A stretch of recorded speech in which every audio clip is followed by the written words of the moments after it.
Okay, let's hope I am live. Hi, everybody. Thanks for waiting just a minute for me there. I had to check some internet stuff, so I hope it works as good as I think it's going to work.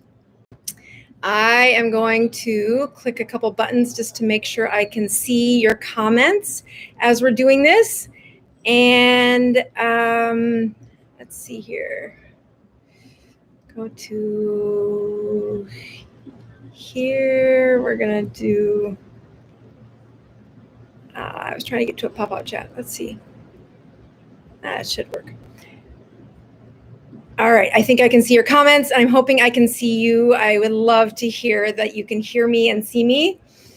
Yes, that is, I'm asking for a little bit of forgiveness. I'm so sorry, but I will definitely give you the best I have for this weekend. I have a great story to tell you. I am super hopeful that I can get through it without tears, because it is such a, if you are a mother anywhere, you are going to love this story. And I hope I can do it justice. I am coming to you from Florida. And as you can see, I'm in a hotel room because, yeah, that's my life right now. I also cannot reach my, let's see if it'll reach my testing kit is about 5 feet away, and the string for my microphone might not be that long. So let me just see if I can grab it without knocking everything over. I am going to test my sugar, and I'm going to tell you right now, if you want an example of what it looks like to have real life and things not go perfectly, I'm going to show you exactly what that looks like. But I think it's keeping it real and showing people that this is why community is super important. And there is so much that we can learn from one another, especially as we struggle. So I'm going to just give you lots of teachable moments as I do this. All right, so my testing kit is now in my hand, so we can get started. There are a couple other things that I just want to share with people. The updates on a few steps in my life. As many of you know, this move to Florida happened after many of you helped pray that my son would get into the school he wanted to get into, that we wanted him in. And that letter came late May. So we are 6 weeks into moving our family from Tampa, or from South Dakota to Tampa. And with all of the busyness and packing up and getting a whole bunch of life going in the right direction, we made it one trip to Florida. We know we're going to have to do that drive 2 more times because we have a couple of boys back in South Dakota that need to be moved into college, and we have a bunch of stuff there, that, like a couple of cars. But we are living in a hotel because we did our best to try and buy a house here in Florida, and I think you just need to show up with a wheelbarrow full of cash or something, because it is like, as soon as one is on the market anywhere near my son's school, it is then not on the market. It's sold. All right, I'm testing my sugars here. And I am just going to warn you that it has been a week. Not only are we all sleeping in a hotel, the hotels last a couple nights, and then we thought, oh, we'll figure something else out. And then that other thing didn't work out so much. All right, see if I can get a little more out from that. I might have to close that thing behind me. If it is too loud, somebody should tell me. We're on the 6th floor, so I was hoping that wouldn't be bad. Here's my sugars. They're counting down. I'm going to need a little more for that ketone. Sugar is 104. That is exactly what happens when you're stressed and you don't sleep well. All right, ketones are counting down. So yes, glucose of 104. Ketones, I bet you they'll be like lower, 0.2 or 0.6, not terrible. And as any of you following me on Instagram, I have said the hardest part about my stress in the past week, well, there's several hard parts, but the part that I'm disappointed in myself is I did not pack any ketones, or they're packed, but they're not with us. They're in a bin that didn't make this trip. So, oofta. Anyway, that's what I typically would do when I'm struggling this badly, to just find a rhythm and find, I don't know, 2 days in a row with the same bedtime would be nice. We're not there yet. But as you, I had several of you write in and ask some questions, so I'm going to try and take care of a few of those. I just want you to say, praise God for those of you that have prayed for our safe journey. We landed on the day that it did get upgraded to a hurricane, but every local says that was nothing. And in South Dakota, we'd probably call that nothing too, actually. It was a pretty good storm, but it wasn't, in the part that Florida we hit it, or in Tampa, it just wasn't, it was a windy storm, but it wasn't awful. But it did delay everything. And my son is actually he started wrestling practice this past week. So he's met a few friends. That's a really big deal. And his parents have desperately tried to find a place to live. I think I scrapped the idea of buying a home and we're just going to rent something. And unfortunately, the closest thing to rent still is an hour commute to his school right now. So anyway, the best part of my day, I'm just going to share this before I tell my story, because the story is pretty profound. And I hope I can do it justice by telling you her story so well. Is that we visited a church near the possible place where we're going to rent. And of all of the places in the last week where I think my brain just settled down, the noise inside my mind stopped chattering, was in the walls of that church. And I just want to say thank you to the people at the Methodist Church here in St. Petersburg for welcoming us and for being a conduit for the Holy Spirit to show up and say, it's going to be okay. Moving across the country in under 6 weeks, it's going to be okay. And I will continue to give you updates each week on how our transition is going. Some other things are happening on the channel that I don't know if many of you have noticed. Our American Tradition has finished up, and we have been in the process of really trying to enhance our YouTube videos. Really turning Sunday nights into a community, a place where you get to see my struggles. You can also follow me on Instagram to see those struggles. But Sundays are a place for me that I'm trying to share the stories of many of you that have written in. The questions are very similar. So as much as I answer those on the Facebook Neurons page, as much as I can, I've learned that this is another place to just tell people's story a little more, and a little bit of awesome to show how this looks. We have somebody who has lost 100 pounds 4 times tonight that we're going to focus on.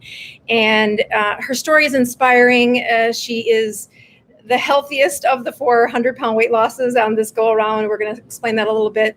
We're going to talk about some of her labs and just what I would recommend for her, and then show you some of what my labs are here live on the show. So let's go ahead and get started with the talk. Okay, there we go. Look at that. Okay, so I'm just going to make sure that I can see everything I need to see. There we go. Okay, so let me get started with this slide. Yes, it is it's the 4th time this woman has lost 100 pounds. And her journey is not just remarkable, it is something I've heard more than once. There are many people who have lost 100 pounds. If you're going to lose 100 pounds, keto is by far the way to do it. Oops, that light just went out. And when they do have that remarkable weight loss, I have found there are some complications, and there are some things that I, as a physician, will help my patients through. But quite a journey that just to lose 100 pounds in and of itself once is a lot, but 4 times. And how would I help Kris this time? So let's get started. We're going to do a quick introduction to Kris. I think it's going to go. Oh, it's this button. Sorry. There we go. Okay, yes. So this is Kris. This is a picture of her before the weight loss. This is a picture of her after the weight loss. And again, it's her 4th time of losing 100 pounds. Before we hop into that, I do want to just highlight a couple of the folks. We are going to give away some books tonight. We haven't done that in a couple of weeks. I do like to give away audiobooks on the folks that tune in live. Again, another way to support the audience of people that are tuning in on Sunday nights and just the regulars for the Dr. Boz show. I also like to point out that one of the best ways to say thank you is let's see what happened there. I need this to be Safari. Hold on. Oh, I think it's this. Maybe not. I wonder if you, it's not showing up there, is it? Dang it. Shoot. Nope, that's not it either. Let me go here and try one thing before I give up on this.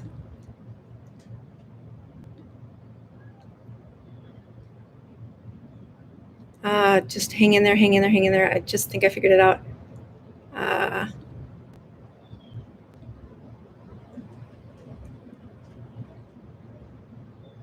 Wonder why that's not showing up. Oh.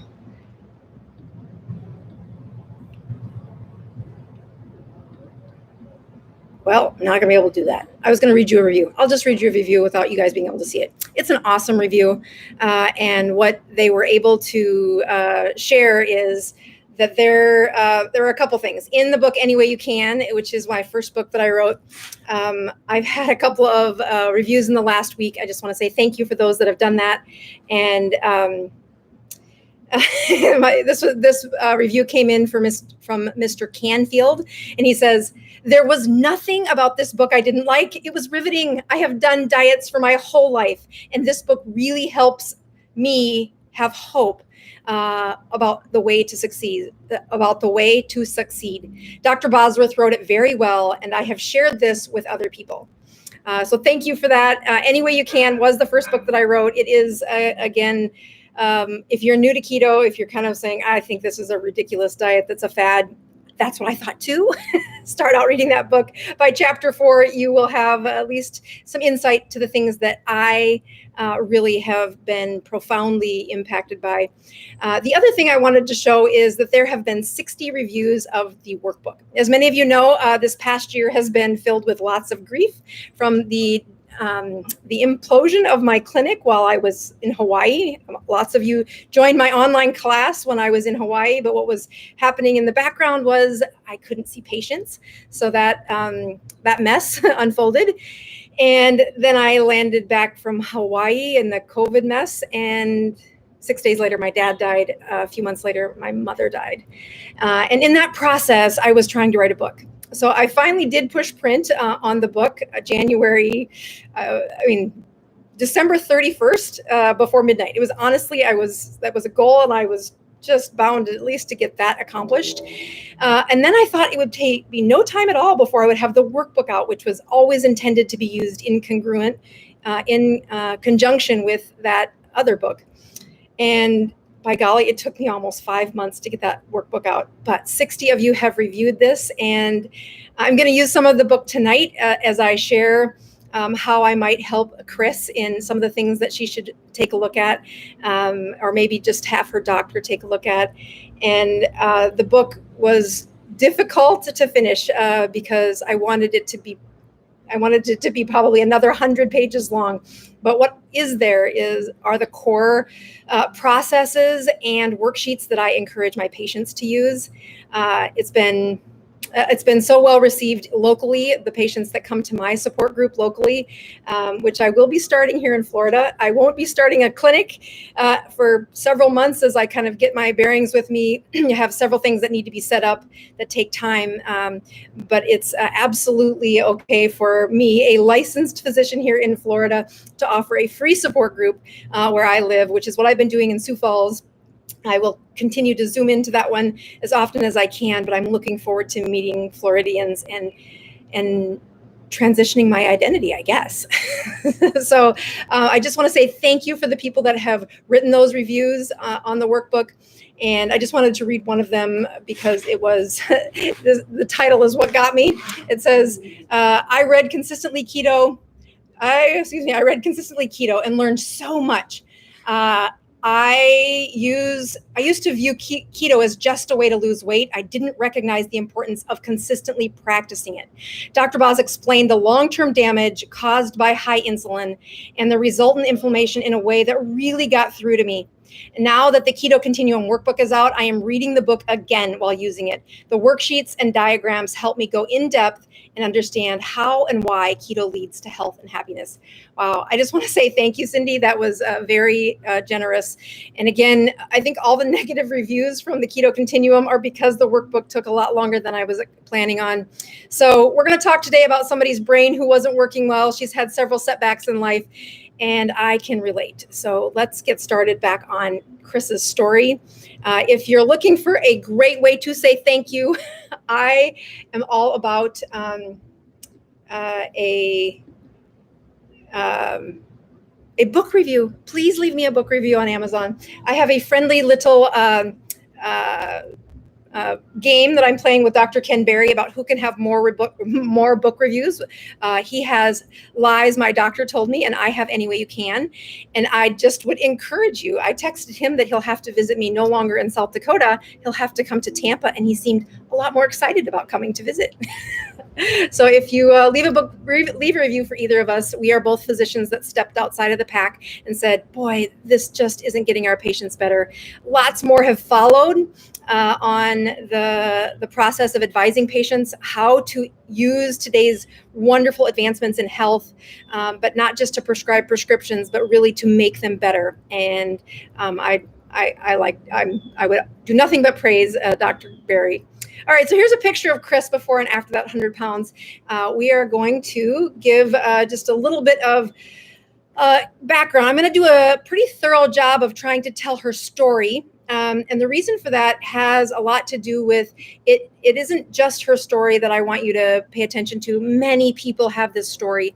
I am going to try to take some time in the story to do some educating, and some of those have slides and some of those don't. So you're just going to have to be a little patient with some of those. All right, so Kris is our patient. Kris is our star for the week. And before we introduce Kris, I want to remind, many of you have seen this. You can Google this if you type in body mass index chart. I want to show her body mass index as she's telling her story, as I try to tell her story. And if you look at the color zones, green, yellow, green is healthy. Green is what we want your body mass index to be. And as much as people poo-poo this, I'll tell you, there is still one very cheap and effective way to begin to predict insulin resistance, and that is your weight in that green zone. As you see, it's a range. It's not one number. But as many people, I've been using body mass index, and I've been in the camp that, I give up. I can't fight body mass index. So many people push back against it. But as I was writing the book Any Way You Can, I looked into several very expensive ways to check insulin resistance. And by golly, this body mass index is still one of the best, most effective, and the evidence-based on how insulin works.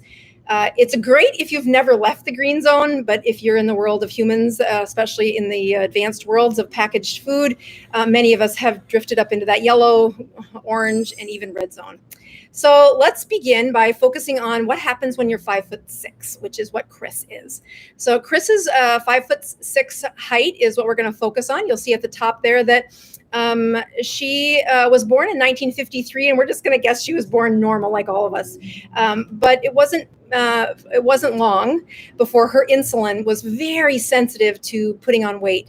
And she remarks that at the age of 8, she said, I was overweight then. What happens then is it is about 2 to 3 years before puberty. This is not an uncommon finding, as that girl body turns into a woman's body. Those hormones play a very big role in how your fat cells speak to one another. The thumbnail, the first slide here, that's a big blown up picture of a fat cell. And whether a fat cell lets the fat out has much to do with hormones. As you look at different places where how much fat is stored in our body, there's some easy ways to do it, like body mass index and some calculations. Those have errors, and there's some advanced and more expensive, but not terribly expensive ways to look at that through a DEXA scan. You can look at how that percentage of body fat in a DEXA scan. So as we look at her 8-year-old little girl, she says, but by about high school, around the age of 18, she was 30 pounds overweight. So if I'm just guessing on numbers here, that puts her just in that orange zone, so out of the yellow zone. What's happening inside her fat cells at that point is they begin to lock. Not only that, they grow more in the setting of insulin. So these fat cells are going to be pretty stubborn. They're going to need a very strict set of rules. They need to never visit Florida while stressed out because your sugar will go up to 104. And she said, there were several parts of her journey that she was losing self-confidence. She was very active. She loved sports. She described herself as a tomboy, but really found, lots of pleasure in working hard. And she said, when I was 30 pounds overweight, I felt like I was 100 pounds overweight. She looks back at the pictures now and realizes, hey, it wasn't that bad then. I really isn't that bad then. And she says, I now realize I wasn't that heavy. By her second year in college, she actually quit all of the activities. A little bit more weight came on. That's the one. Yeah. She said she was able to, in her final year of college, she said, I found Atkins and it sounded fine to her. She hadn't really paid attention on how to lose weight. Nobody really advised her, but 40 pounds down. And she's like, okay, this feels better.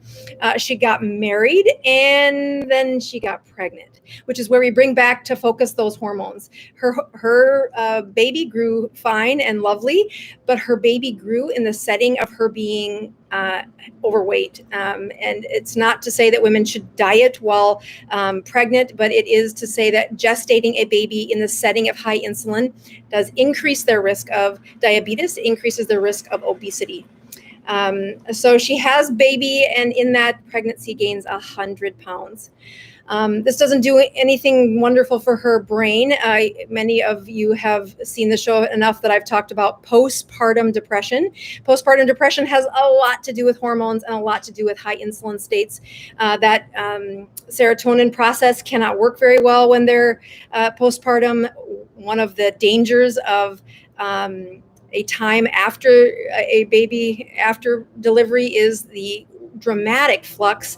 And if it's a high insulin state, the fat, which is how you make the hormones to restore the body after pregnancy, gets locked inside those fat cells. So it doesn't get to flow, turning into the hormones or being used alternately as hormones for her, for nurturing her body back to health. So again, this is a 100-pound weight gain during the pregnancy, and then she hits the highest, her highest weight at 315 at postpartum. So not only does she have a beautiful little baby boy that she's trying to take care of, but she is struggling with her weight. So in 1982, she says, okay, honey, meaning her husband, I insist. I'm going to get gastric bypass. I'm going to fix this problem. I don't know how to do this. She goes into the doctor, and in 1982, you had to be over at this body mass index in order to be considered for this surgery. They've since continued to be very strict about that. But she's like, I didn't care if it would kill me. I was ready to lose the weight any way I can. And she said that that weight loss took about 10 months, and she lost about between 110 and 115 pounds with gastric bypass. If I would be able to look inside her brain after that weight loss, a very rapid weight loss, we know that happens. And although surgery stops them from eating for a few days, that can kick them into a state of ketosis, unlocking those fat zones. There is a huge amount of metabolic shift that happens after a gastric bypass that doesn't have a great promotion of improving her brain. She said she did start, she kept the weight off. Here we go. Yeah, that was her first 100-pound weight loss. She kept the weight off through 1988. She recalls she's now 35 years old. She's still around 200 pounds. And finding that it's difficult, but she is able to maintain her weight. A couple of years later, another very stressful thing happens in her life. So it wasn't living in a hotel room in Florida. Instead, she'd lost her job. At this point, she does a great mom thing and says, I'm going to go back to school. So she enters a 4-year college for nursing. And as much as the nursing was very satisfying to her, so was the weight gain. So now back up to 255 pounds. And I just want you to notice that body mass index is now back in the red zone. So not only does insulin resistance start in the yellow zone, it gets much deeper in that orange zone and even higher in that red zone. So in 1994, up to 255 pounds.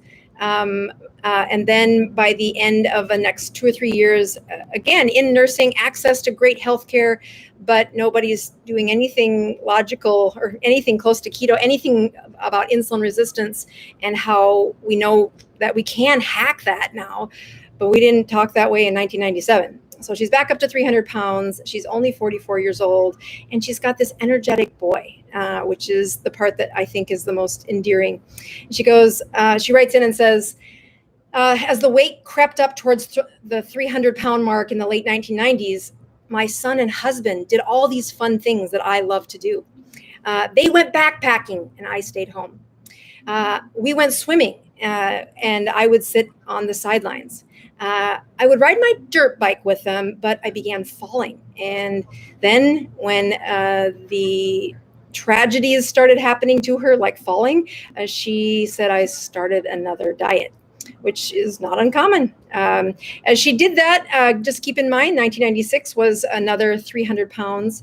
By 1998, she said, okay, in 1998, she went through several surgeries again. And I will tell you that this is not an uncommon finding for me. When patients get sick enough that they go through something as traumatic as surgery, they stop eating. And it's not the way I would want you to fast. I do not think that's a good idea. But there is something about inducing that state of ketosis that I have found time and time again for those that have lost dramatic amounts of weight. I do not recommend surgery as a way to begin weight loss. Every time your brain goes under anesthesia, you will sacrifice brain cells. The way you restore those or possibly rekindle them is definitely based on the health before you enter the surgical room. I had another patient that called me from South Dakota saying, here's what the doctor's recommending. What would you do, Dr. Boz? And I'm like, sweetheart, I would not be doing surgery anytime soon for you. We have several known brain injuries in this patient. And that's difficult because the surgeries that Kris was getting was because she had terrible shoulder surgery or shoulder pain, shoulder arthritis. Her hands had begun to hurt. And she then, through those surgeries, the fasting must have led to something, and she got the weight off. So that puts her in in the year 2000.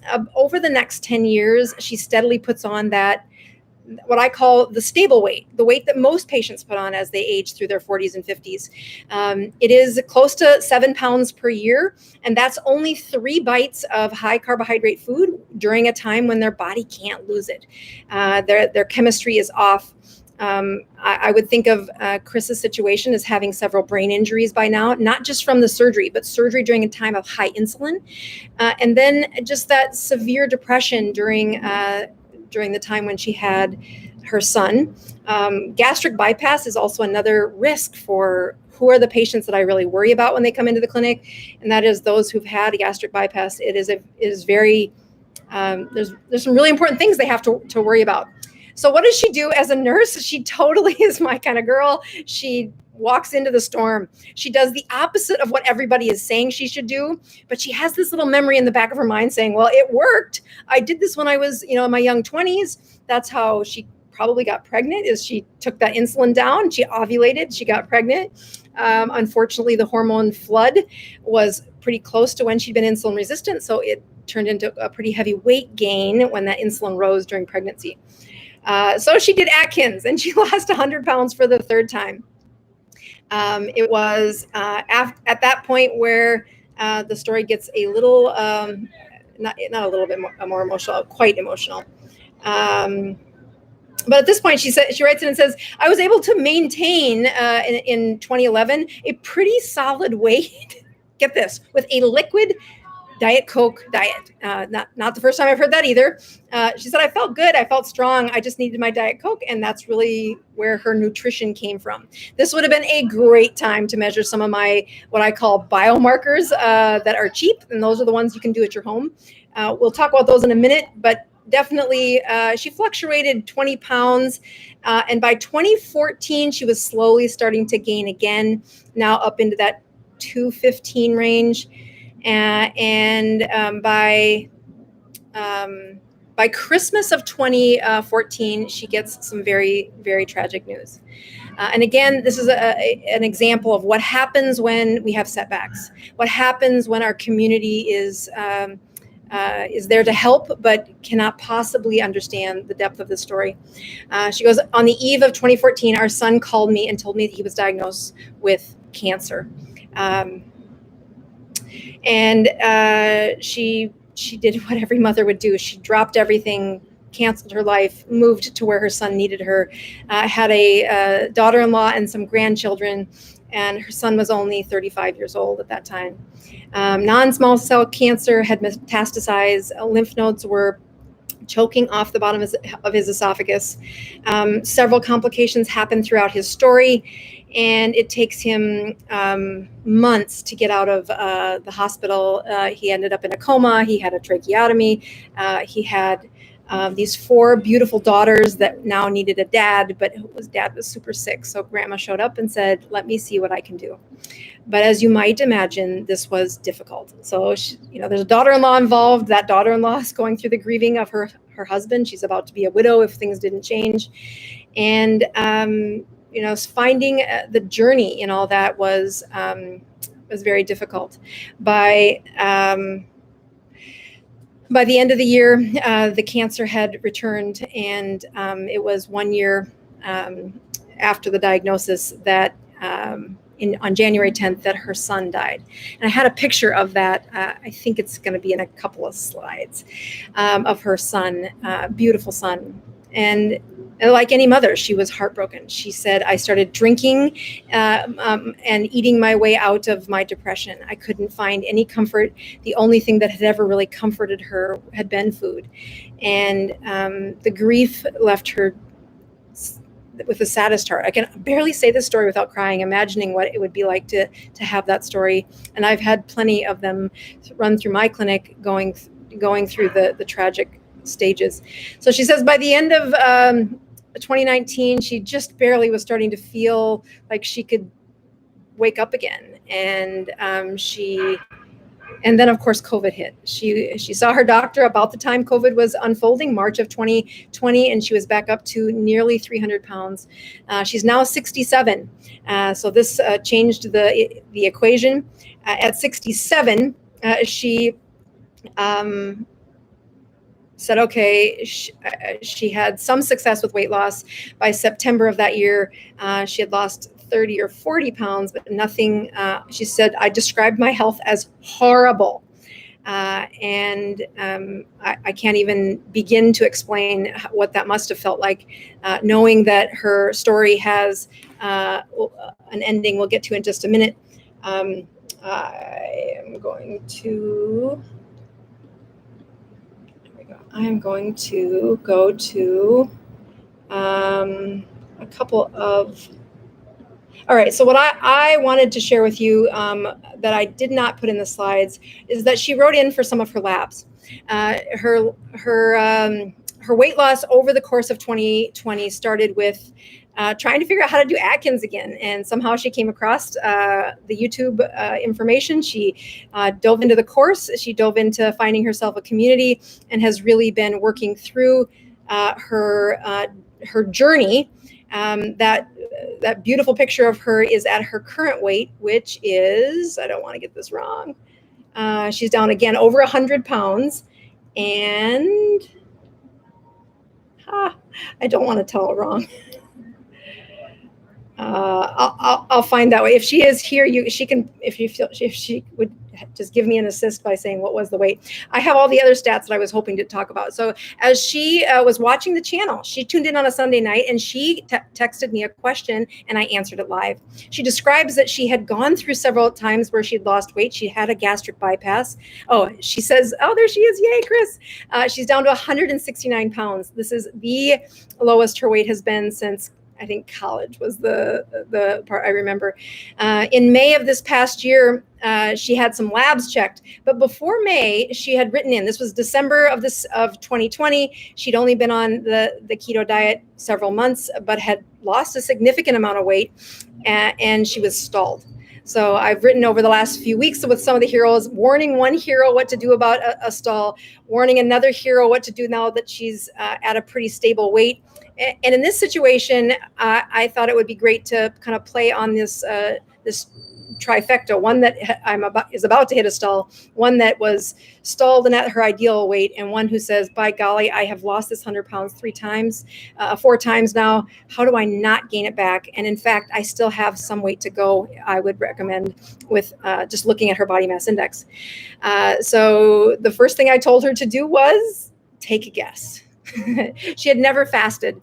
So she had gotten to the point in the keto continuum where she was able to restrict eating window somewhere in the, sometimes it was 1 hour, sometimes 4 hours, and had found great relief, but said, I'm stalled.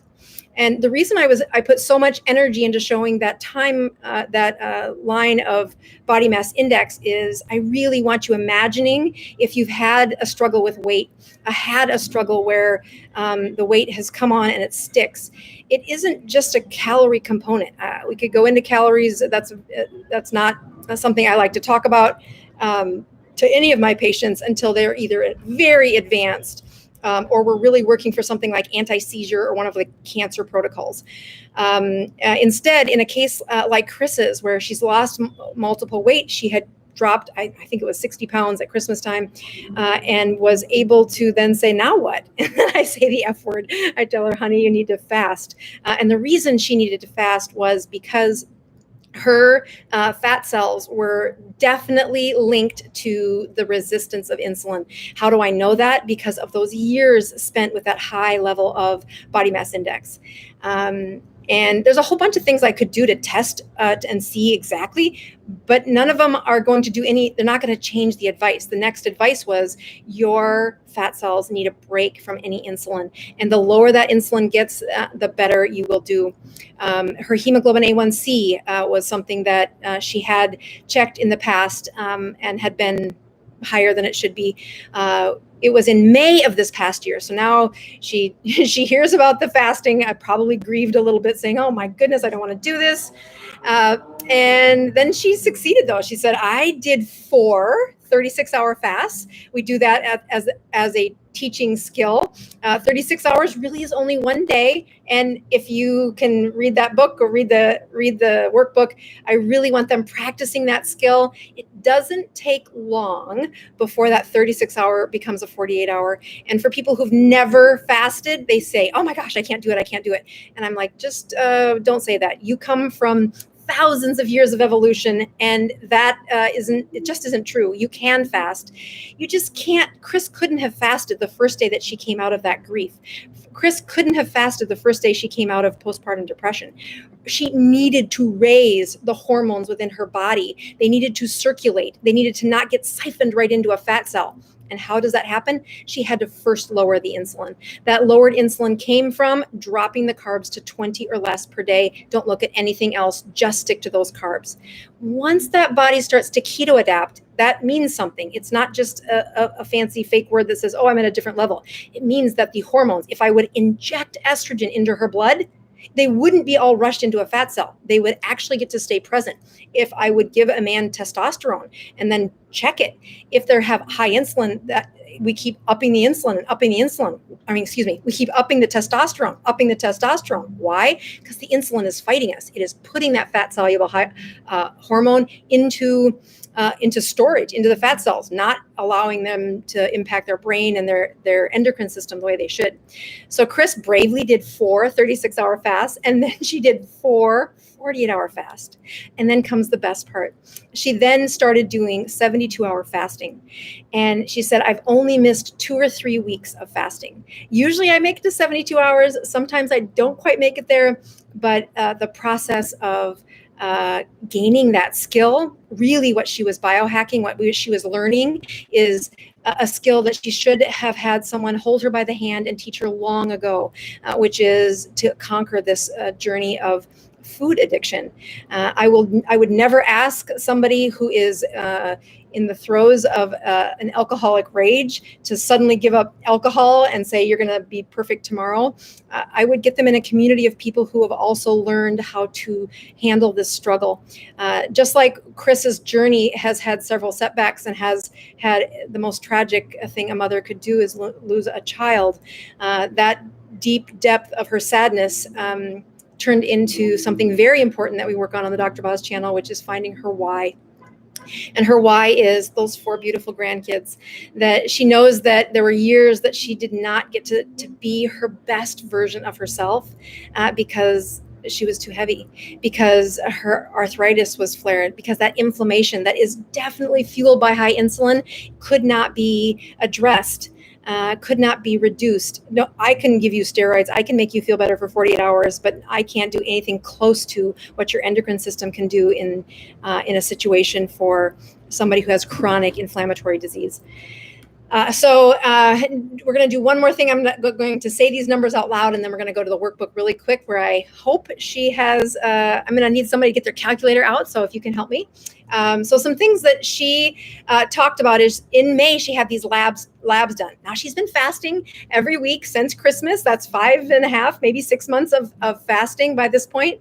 And she says, I measured my vitamin D. It was over 80. That's beautiful. That's so good for her brain. That is such a measurement of health for somebody who has had mental health struggles, who's been in a season of grieving.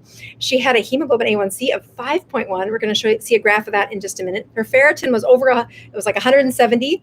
Her LDL cholesterol was 72. Her HDL cholesterol was 61, and her triglycerides were 97. Let's go over to look at her. Yes, this is what I wanted. So if you look at this, this is, oh, that's not what I wanted. Let's try that again. Let's see. I wonder if I can do it this way. Well, I clearly see what I did. See how that blue part's missing there? That's the part that isn't supposed to be missing. That's okay. We'll just do it this way. All right. So if you look, this is one of the sheets in the workbook that I ask people to look at. It is in the first part of the workbook where I want them looking at some things that they can get on their own. And those include, let's see if I can make that bigger. Yeah, they include blood pressure, that body mass index. I would highly recommend checking your morning fasting glucose. There are lots of ways that can go wrong, but there are also some really important things to measure throughout that. Again, you don't need to see a doctor for any of these so far. Neck circumference, that thumb shin print. We talked about that last week. And then it gets into some of these. So a hemoglobin A1C, I would love it less than 5. The lower the A1C, the better. Just because it's less than 5 doesn't give you the perfect badge of health, but the lower, the better. You'll get over to our omega-3 fats, our trans fats index. We haven't talked about that in a few sessions. Vitamin D, we've talked about a lot recently. We definitely want that to stay above 50. My northern friends in South Dakota, this is a really big deal. The higher north you live, checking your own and not fighting with your doctor to get them to measure it. But I'm going to point out something here called uric acid. Uric acid is also a really powerful way that we look at how the debris is being recycled in your system. Uric acid is usually used to diagnose gout. We're going to review that in just a second. I'm going to check mine live after such a naughty week because I can, using that ForaCare. This has come out with several of the testing kits. I, again, really like the strips that come through the ForaCare process because they're not temperature sensitive. Uric acid is something that if you don't have gout, your doctor probably can't order it without you paying cash for it. So getting a test strip and measuring at point of care is still probably the cheapest way to do it. I think for like 10 strips, it's like $30 or something. So it's not terribly expensive, but it is really important for Kris to look at this because of her years of being overweight. And it's going to give me some insight into autophagy. So we'll circle back to that in just a second. The last thing I want somebody to help me with is if you could take her triglycerides, which were 97, and divide that by her HDL, which is 61. We want that number to be less than 1.5. And I believe it is. So if somebody wants to do that for me, I know better than to do long division on live streaming, but I'm pretty confident that her number is very good. This is actually my favorite thing to put into a lipid panel. People get this done all the time. They can go back. It's probably in your chart, and just do the calculation. When that triglyceride HDL ratio is this good, I am super excited to see that she has lowered her insulin, that it is continuing to improve. And the longer we can help her with that, the better. All right, so I want to go back over now to the slide deck. Let's see here. So getting back to Kris, we are going to show just a couple of things about uric acid. So again, uric acid is the measurement of what of breakdown within our body. Most people think of it as gout, and it is really. So yes, somebody just did the calculation really quick. Triglycerides divided by HDL is 1.59. So she is right there on the edge of what I would call ideal for her body. It isn't a difficult calculation. Anybody can do this looking at their own lipid panel. But those are the two numbers where they are really insulin sensitive. So as they have normalized, you are going to find the process a lot better. Let's see.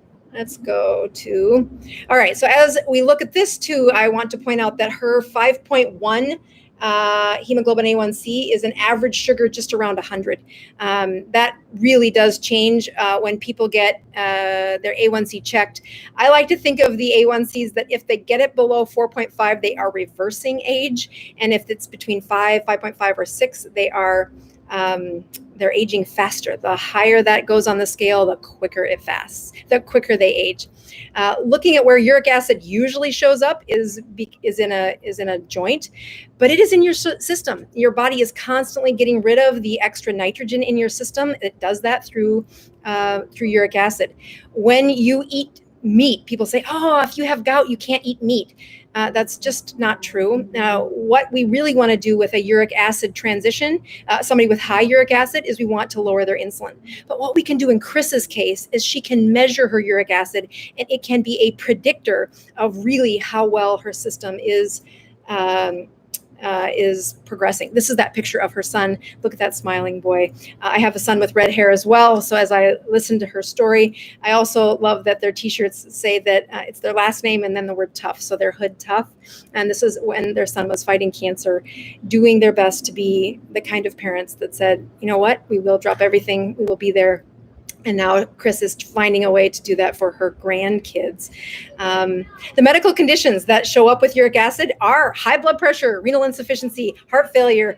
They have severe tissue hypoxia, the peripheral disorders associated with increased cell turnover. That's really what I'm looking at. When we look at uric acid, we know that it does mean the cells are turning over much too quickly. There is a couple of other places where uric acid in the blood changes. You'll see the lab tests say that anything below 6.8 is normal. I actually would not agree with that. I would want it below 5. So I'm going to check mine today and be a little vulnerable for all of you and see see if I reach my personal goal. Let's see here. I think. Let's go to the next. Actually, I'll go over here. We're going to get that out and I will check it. While I do that, I would love to start answering some of the questions. And for those of you, I think you can see that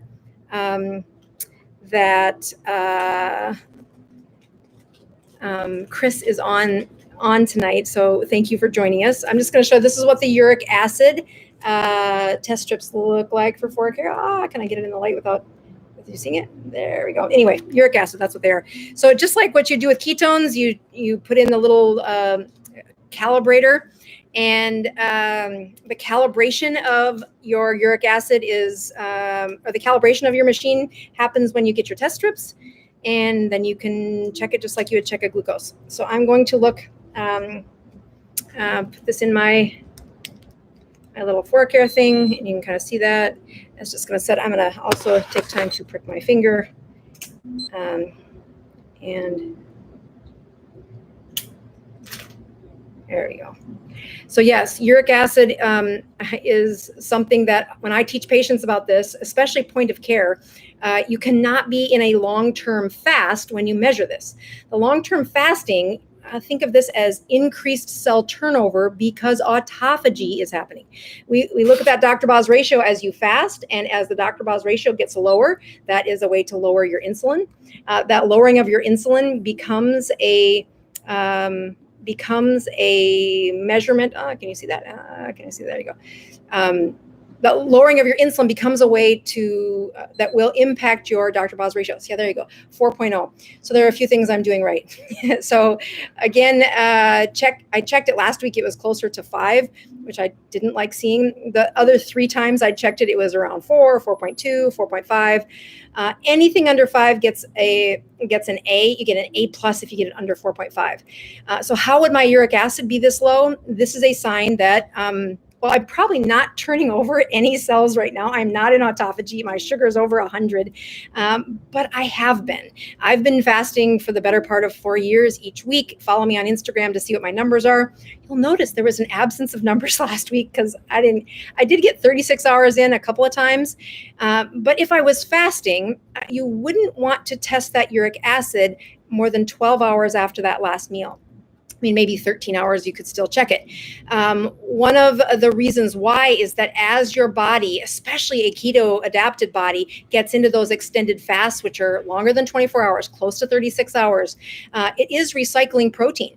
That recycled protein ends up in the circulation. That part of that is the uric acid, that nitrogen turnover. That uric acid is part of that. When you get people who have fasted a week, you can see them skyrocket their uric acid. It is not giving them gout. Gout happens when uric acid goes into the joint because it's so super saturated in the body. To get it out of the body, to get it reversed from the body, the process is best done in autophagy. Autophagy, again, is something we cannot measure. We can only estimate. So one of the things I look at for autophagy is as I do longer fasts and I check my uric acid at the end of it, I can see it go up. Now it doesn't spike, but I had a 72-hour fast probably 4 weeks ago now when I was really experimenting with uric acid, and it went way up. Like I think it was 8 or 7.2 or something. And I'm like, oh my gosh, that's totally, that's a response of my body turning over those cellular debris, that protein that's not being used. That's what autophagy does. That's what I'm trying to do while fasting. So I think of your uric acid as one of the ways to measure how well your body is processing the debris in your system. So as it is exiting, as it is being used, it will rise in your blood. Now, do not go to your doctor. And if you're my patient, don't come to me and say, oh, but doc, I really want to have you measure my uric acid. Your insurance will not cover uric acid unless you have gout. They just will not cover uric acid unless you have gout. And I'm not afraid of that. I would do it, but you're going to end up paying for it. And if you have point of care, it's way more fun to check when you're in a normal state, like you're not fasting. I mean, you woke up in the morning, you checked it. I have not fasted all day. You don't need to be fasting for uric acid. You can check it in the middle of the day is what I'm saying. It's probably best to check it first thing in the morning, but I don't do the show then, so I wanted to check it live with you. And the process of improving your uric acid over time is what I would want Kris to take a look at. I would also encourage her to continue to measure her hemoglobin A1C, and I would also push her to make sure that vitamin D is checked. Let's go back to those slides really quick. I was going to look for a question, so keep your questions. We're going to get to them. I started a little late, so I'm going to go over the top of the hour. Let's see if and we have books to give away. Oh yes, we have books to give away. Don't let me forget. Don't let me forget. All right, so here's the punchline that I was trying to get at there, is that uric acid is as it exits the blood, as as insulin decreases, so does your uric acid.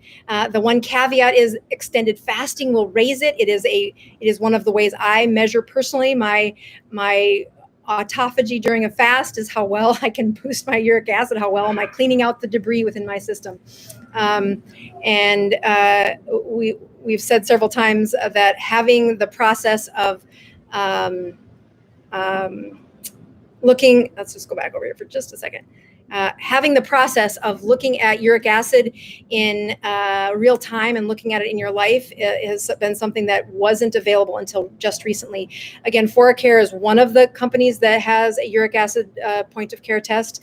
I don't want to buy another system. I actually really like their strips. So if you're looking for that, I'll have my assistant put the link. Maybe I can do that actually into the uric acid link. I don't know if I have that available. Oh, here we go.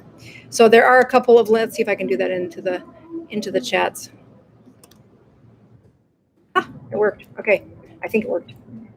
So I will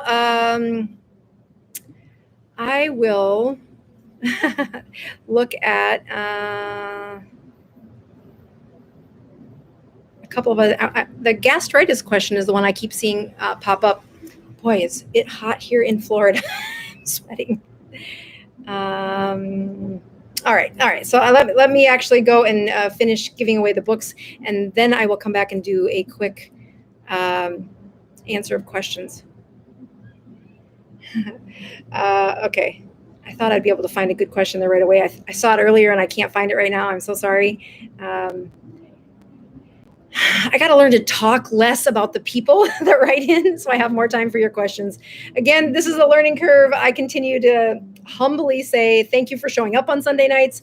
We are going to give away some books here, and I will come back and see if I can find that question, but I won't make the rest of you wait for that. So let me go to the keynote over here, because that's how I don't mess up the advancement of giving you those free books.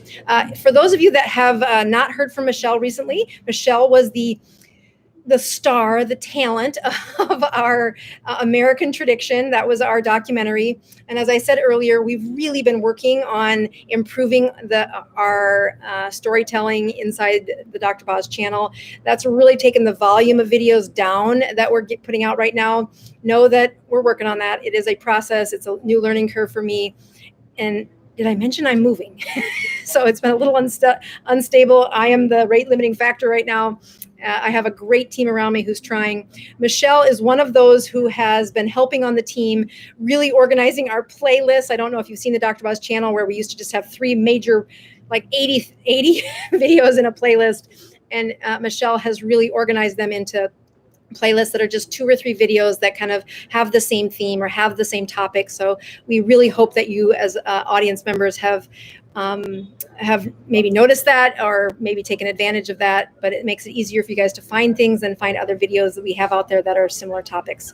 And then know that we have some awesome stuff coming up. I wish I could just magically make those videos happen, but I can't.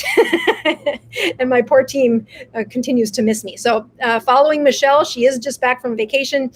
So I think she has learned a lot about falling off the wagon and figuring out how to get back on it. The one thing I didn't mention to Kris is following her vitamin D over time. Because of her age, I can tell you that she is right on the edge of Medicare. And that process of being reimbursed for checking your vitamin D by your insurance or by Medicare is limited, like once a year, once every other year, if it's normal. And I've tried every way possible to figure out how to get that to be better. It's not possible. I swear to God, it's not possible. But you can measure it on your own. At the Dr. Boz channel, you can go to our shop and find the kit. I have been very mindful about putting 2 tests per kit there. I not only want you to check yours now, but I really I really like that patients follow up. As Kris gets past this massive weight loss, any vitamin D that was stored in her body has now, it's free. It gets out of the fat storage. But if the supply coming in is minimal, if it's not adequate, if she doesn't get enough sun, all of those will play into whether or not her vitamin D stays normal. With a history of mental health struggles, I would highly encourage her to check her own. My kids are headed off to college. Two of the boys are headed off to college. My youngest son is here in Tampa and is going to find going to find a lot of stress coming his way. I have made it my goal to make sure every one of my kids has normal vitamin D starting out the school year. You'll have a heck of a time getting physicians to order this. If you pay for cash through the doctors, when you come to my office and you pay for a med lab to do it, it's at least $80 per test. That doesn't include the lab draw that happens with patients. So I have found the point of care test for vitamin D to be like the coolest thing ever. I do also remind people that last week I showed you my favorite toothpaste. There's a few more of these left, apparently. I messed up and didn't give you the right link 2 weeks ago, so I'm just reminding you that I asked you to try again. I can have my assistant copy and paste that link for that toothpaste there for you. I told them to send me 12 of them because they're stopping making them, and it's the paste I use when I fast. So I don't want to have to find that again. All right, so here is the giveaway. And then I'm going to answer a few questions because I can see the good ones. I see right where they are. I will not lose that place. Okay, so here's what this is. If you go to audible.com, you can find these promo codes will give you a free version of this audiobook. This is my way of rewarding you for showing up on Sunday nights. You have to type in that website that's on the video right now, and that GB stands for global market or outside of the United States, and the US market. They each have separate codes. So if you're from America and you're watching this and you type in this number, it's not going to work. The next number will work. So I will share what that number is if you're in the global market. A9SHNFX3DBGAS. That is the code that gets you a free copy of the Audible book any way you can if you live outside the United States. This is my favorite if you've not had any exposure to keto. If this is your first time with the Dr. Boz live show, this is as good as it gets from a hotel room. I'm just super happy you can hear and see me, and most of the slides worked. The US market, you're going to need to use this code, LBWHP6ZTYG5RK. So again, those will get you the free book for any way you can. And I have the Keto Continuum coming up next.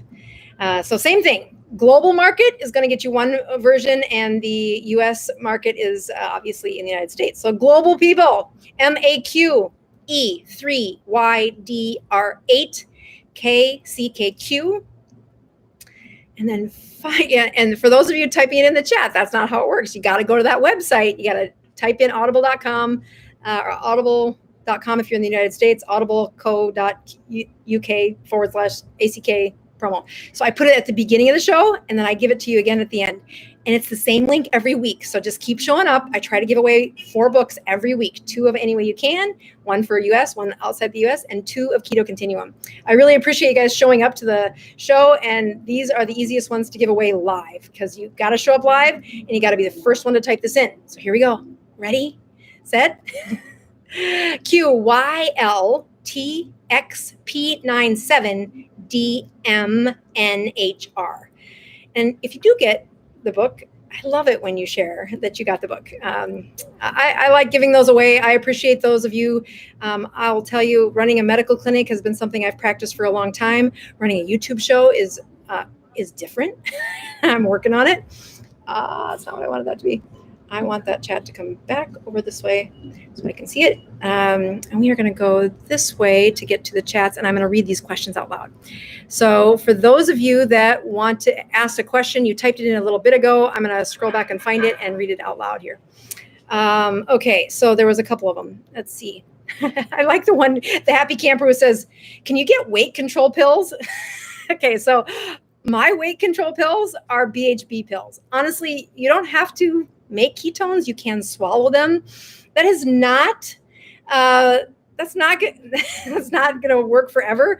But when I am struggling and I'm looking for the best answer, I was having ketones in a can, having ketones in a capsule, they do work. When we are trying to help seizure kids be compliant, type 1 diabetics that are kids, cancer patients hit a certain protocol, using exogenous ketones or ketones that you swallow, there is a ton of research behind that. And I was unaware of that when I first started the keto diet. I was kind of like, you could just fast and get your ketones up. And I could fast and get my ketones up. But right now I'm living in a hotel room with 2 teenagers and a husband. And I like being married. So I am not going to fast for more than 36 hours. But I will try to keep you posted on that. So I love that the weight control pills, go to bozmd.com. I do sell ketones in a capsule there. And the key about ketones in a capsule is there's no stevia in them. My husband's allergic to that. So that's the only ones he can have. And if you like the ones that taste better, which is what I like, there is stevia in them. Some of my patients with insulin resistance do see their sugars stay elevated more than they would have if they don't use stevia.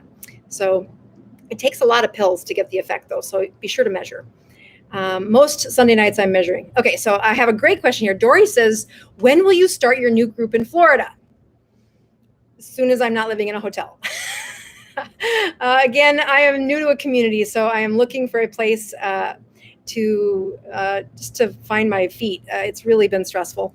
I'm super excited. I had a show this week. I prepared for it in the last 3 hours, and I just really want to ask Kris for forgiveness if I said anything wrong or it wasn't quite right. I've read about her story several weeks ago and have been thinking about her and praying for her, especially for the grieving of her son, and really wanted to honor what it looks like to struggle and to keep going. And I know what that feels like to have seasons in life where it's just not easy.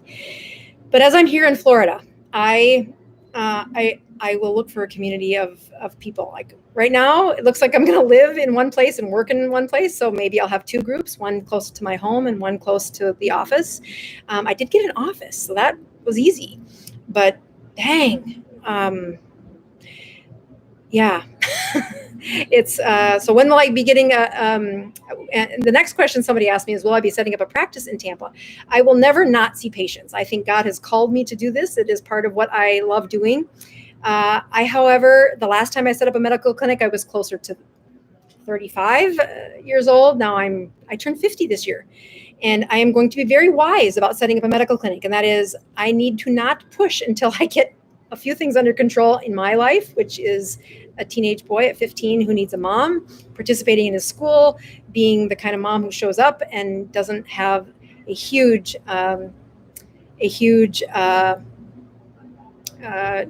disconnect between what I want to do and what he needs me to do right now. So much like what I think Kris did, which was at a time when her son needed a mom. Oh, it's gonna make me cry.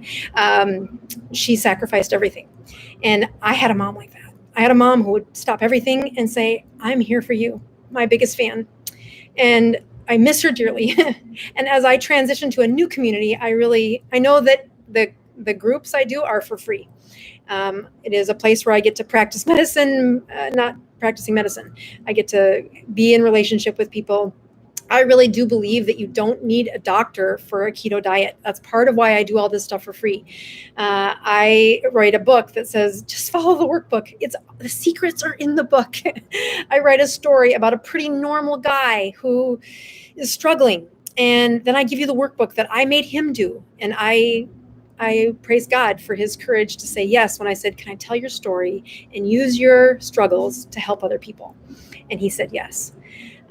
So as I look at when I will set up a practice in Florida, I'm licensed as a physician here, but there's a whole bunch of stuff that goes along with setting up a clinic, including I got to have a staff. I got to train a staff. And right now I can't even get the videos on YouTube out as fast as I want to. So I just have some steps in front of me. And I appreciate you asking that though. So let's see. And then I'm a new person in a medical community. I really want to get to know who else is in my community. I don't like being in isolation. I'm an extrovert. I love people.